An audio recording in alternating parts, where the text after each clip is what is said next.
If Narendra Modi believed he was winning the war against the Khalistan campaign, today the Indian Prime Minister may get a rude shock.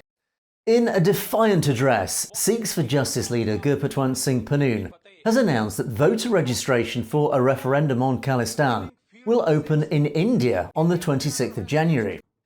The SFJ leader has already been the target of an Indian government assassination plot to eliminate the high-profile US-based campaigner, which the US Department of Justice thwarted earlier this year.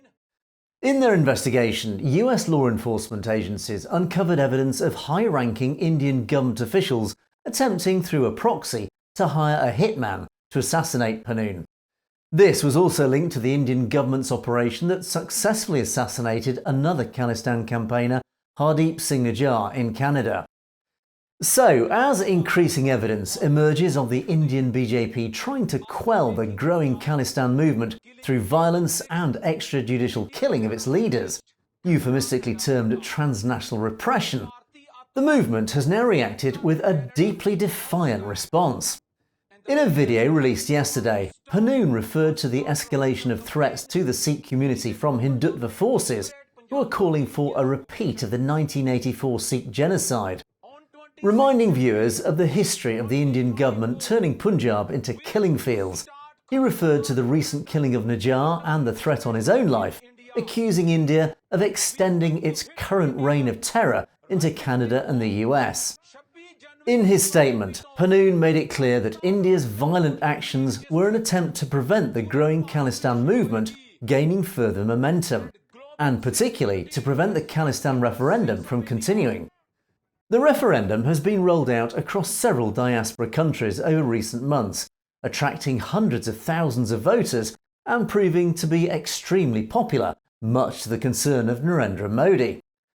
And in an unflinching challenge to the Indian government, Pannun announced that voter registration for the final phase of the unofficial referendum would open in India itself on January the 26th, to coincide with the Republic Day.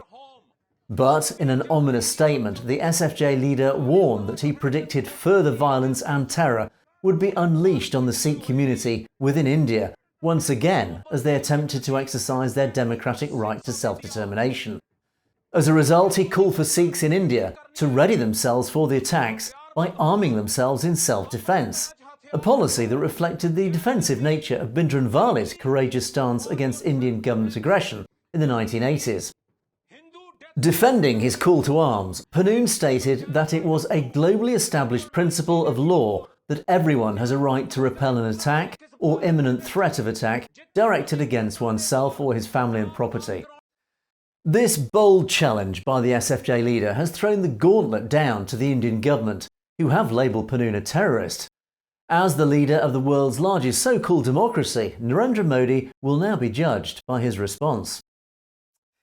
You've been watching Satluj TV News. Don't forget to click on that subscribe button to make sure you get to see stories as they're broadcast. And of course, if you have any comments or opinions on any of our news stories, you can comment below. Or indeed drop us a direct message at message@satlujtv.com. We would love to hear from you.